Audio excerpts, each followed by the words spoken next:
Alright, so you probably think that I'm completely nuts because of that title, but there's a very real chance that Apple could be ditching the 11-inch iPad Pro for next year's update, and instead just releasing a larger, more expensive 12.9-inch iPad Pro model with a bunch of huge upgrades. So what I'm gonna do in this video is go through a bunch of leaks that point to this actually being a possibility, and then I'm gonna talk about why it actually makes sense for Apple to ditch the 11-inch iPad Pro model, and then I'll finish off by discussing some of the features that we should expect in the 12.9-inch iPad Pro and when we should realistically expect it to be released. So let's get started with some of the leaks that go all the way back to December of 2019, when Ming-Chi Kuo said that a new 12.9-inch iPad Pro with a mini LED display would be coming in the second half of 2020. And then in March of 2020, Ming added more Apple devices to the list of products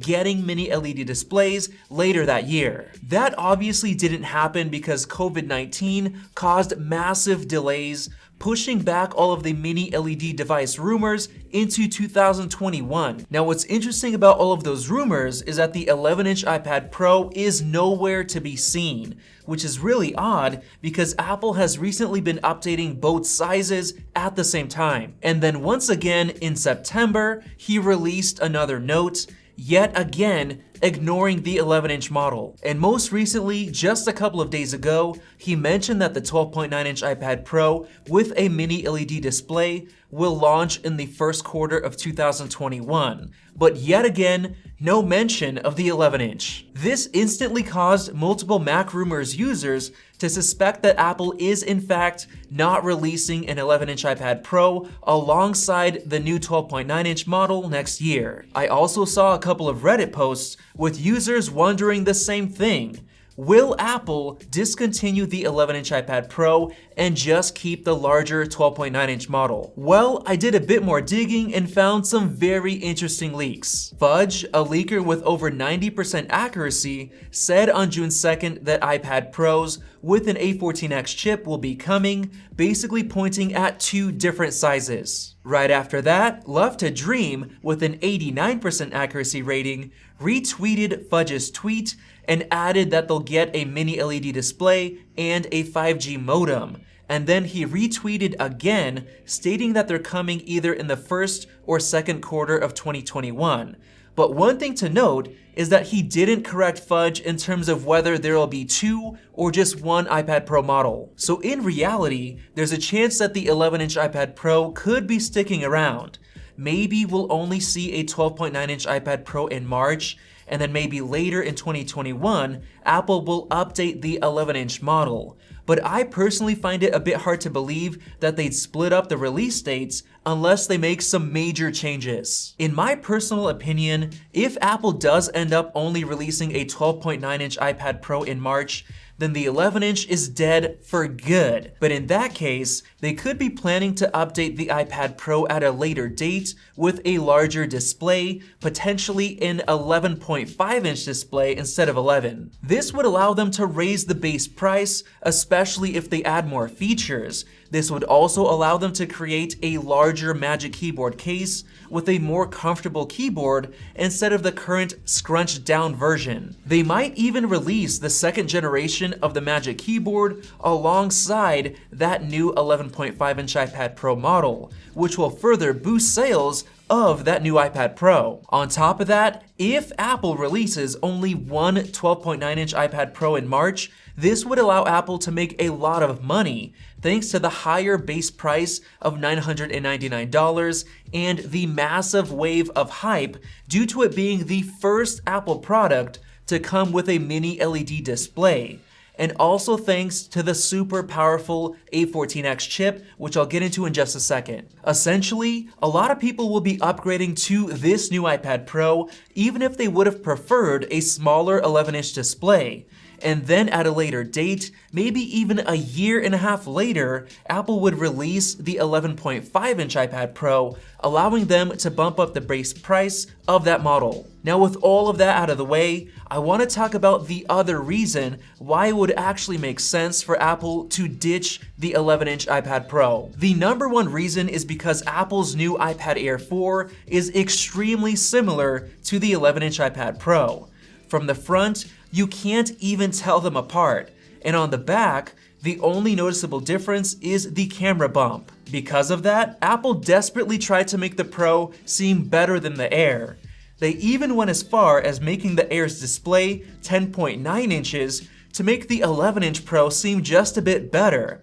They even invested hugely into putting Touch ID into the power button instead of simply giving it Face ID, which would have been a less expensive option. The iPad Air has 4-speaker grills, but they only put in 2 speakers, just to make the Pro seem better with its quad speakers. It's completely obvious that Apple tried very hard to make the Pro seem more premium.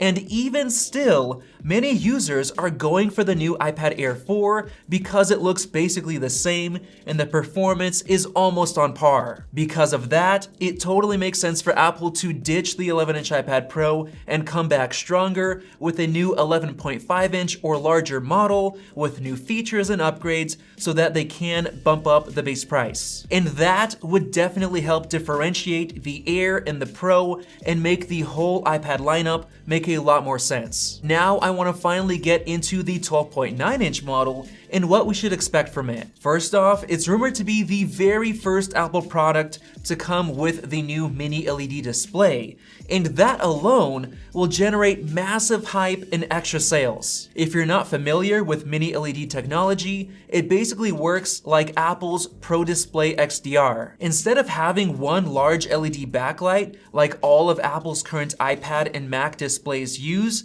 Mini LED uses hundreds or thousands of LEDs that light up locally controlled dimming zones to offer excellent contrast and colors, similar to an OLED display, but without all of its drawbacks. Mini LED displays actually still use LCD panels, so there will be no burn-in issues like OLEDs have, and there won't be any flickering issues that give some people headaches. So basically, when you watch a movie or video on your iPad, the black bars at the top and bottom will actually be black and not gray like they currently are, and that will actually cause it to save battery life as well. Now moving on to the other features we can expect, the main one is the A14X chip. I've seen a lot of people claim that the new iPad Pro will come with the M1 chip, but that is dead wrong. The M series of chips are meant to be exclusive to the Mac, hence the M. Those Mac SoCs come with extra chips like the I/O controller,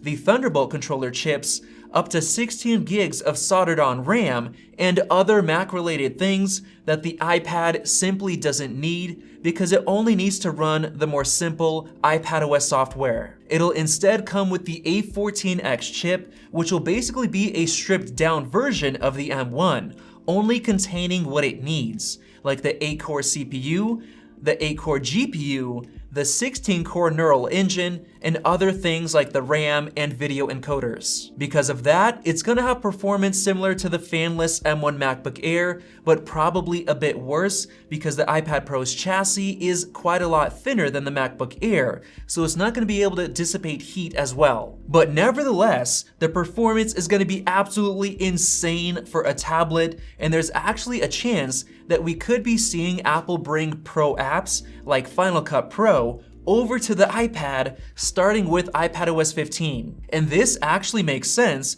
since Apple has recently updated those Pro apps to support Apple Silicon, so it should technically be able to work on the iPad with some minor tweaks. Now, as far as some of the other features, there is a chance that Apple could upgrade the Face ID sensor to work better and be smaller, potentially allowing Apple to slim down the bezels by a bit. And with that, Apple could introduce multi-user support, which is recently rumored to be coming soon, and it would work perfectly thanks to Face ID on the iPad Pro and Touch ID on all of the other iPad models. But other than all of that, I don't think that we should expect Apple to change much else on the 12.9-inch iPad Pro, but the one feature I would absolutely love to see would be for Apple to move the webcam from the top to the side so that web conferencing looks normal when using the Magic Keyboard case. So there you guys have it. There are all of my thoughts on the 12.9-inch iPad Pro and why we could potentially see Apple ditch the 11-inch iPad Pro model. If you disagree with me, go ahead and comment below. And if you enjoyed this video, tap the like button, click the circle above to subscribe for more videos like this one. Definitely check out one of those two videos right over there, and we'll see you in the next video.